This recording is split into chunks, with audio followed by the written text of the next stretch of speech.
பல வருஷங்களுக்கு முன்பாக அப்பா ஒரு நடந்த சம்பவத்தை அவங்க ஒரு முறை சொன்னாங்க. ஒரு முறை நம்ம சபையின் விசுவாசி ஒரு சகோதரி அப்போ இருந்தவங்க, அவங்களுக்கு வந்து அவங்க கிட்னியில் வந்து ஒரு ஸ்டோன் ஒன்று உண்டாயிடுச்சு. அந்த ஸ்டோனில் வந்து ரொம்ப கஷ்டப்பட்டாங்களாம். ரொம்ப ரொம்ப ரொம்ப ரொம்ப கஷ்டப்பட்டாங்க. அதை வந்து ஆப்ரேட் பண்ண முடியாத ஒரு சூழ்நிலையில் அவங்க போயிட்டாங்க. அது வந்து அவங்கள ரொம்ப வேதனைக்குள்ள பயங்கர பாதிப்புக்குள்ள ஆயிடுச்சு. எவ்வளவோ ட்ரீட்மெண்ட் எடுத்தும் சரியாகலை, எவ்வளவோ ஜெபம் பண்ணுறோம் சுகமாகலை. ஒரு முறை அப்பா அவங்க வீட்டுக்கு விசிட்டிங் போயிருக்கும்போது ஏதோ ஒரு ஏவுதல்ல அப்பா ஒரு வார்த்தை கேட்டாங்களாம். சிஸ்டர், உங்கள் வாழ்க்கையில் ஏதாவது ஒரு யாரை பற்றியாங்களே நீங்கள் ரொம்ப கோபத்தை உள்ள வச்சிருக்கீங்களா? ரொம்ப வருஷமாக நீங்கள் ஏதாவது ஒரு கோபத்தை உள்ள வச்சிருக்கீங்களான்னு கேட்டாங்க. யாரையாவது மன்னிக்காமல் வச்சிருக்கீங்களான்னு கேட்டாங்க. இதை கேட்ட உடனே அந்த சகோதரி கொஞ்சம் அவங்க அப்படியே ஷி வாஸ் ஷேக்கன். அவங்க சொன்னாங்களா, அழுதுகிட்டே அப்பாட்ட சொல்லியிருக்காங்க, பாஸ்டர், என் மாமியார் மேலே எனக்கு பயங்கரமான கோபம். எனக்கு அந்த கோபத்துலேருந்து நான் வெளியே வரல. அந்த கோபம் எனக்குள்ளே எரிச்சல், எனக்குள்ளே எழும்பி எழும்பி எழும்பி நான் வந்து ரொம்ப எரிச்சல் ஆகிட்டேன். நான் ரொம்ப கோபம் ஆகிட்டேன். எந்த அளவுக்கு கோபம் ஆகிட்டேன் அப்படின்னு சொன்னால், நான் வந்து அரிசி புடைக்கும் போது அதில் கல் இருக்கும், சாப்பாடு போடும்போது கல் வரும்.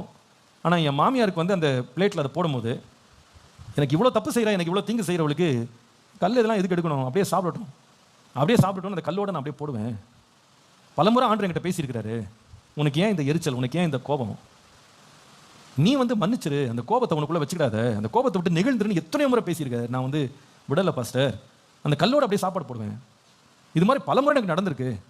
நீங்கள் கேட்ட உடனே எனக்கு புரியுது, ஆண்டவர் கொஞ்ச நாளாவே என்கிட்ட பேசிட்டு இருக்கிறாரு. நீ அன்றைக்கு அவ்வளோ கோபத்தில் உங்கள் மாமியாருக்கு சாப்பாடில் கல்லை வச்சு உன் கோபத்தை காட்டினேன், இப்போ உன் கிட்னியில் என்ன வந்திருக்கு, கல் வந்திருக்குன்னு ஆண்டவர் பேசினதான் அந்த மாதிரி சொல்லியிருக்காங்க.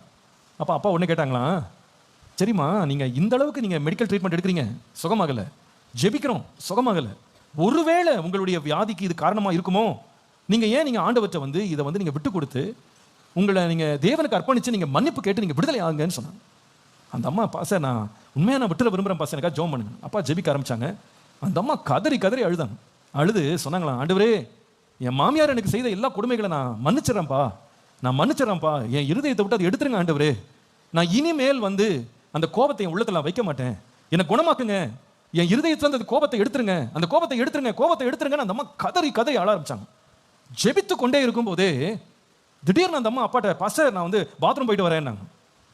என்ன நடந்துச்சுன்னு கேட்டால், அந்த அம்மா பாத்ரூம் போயிட்டு வெளியே வந்து என்ன சொன்னாங்கன்னு கேட்டால், அந்த அத்தனை கல்லும் சுக்கு நூறாக நொறுங்கி அந்த அம்மா யூரின்ல அப்படியே வந்துருச்சு.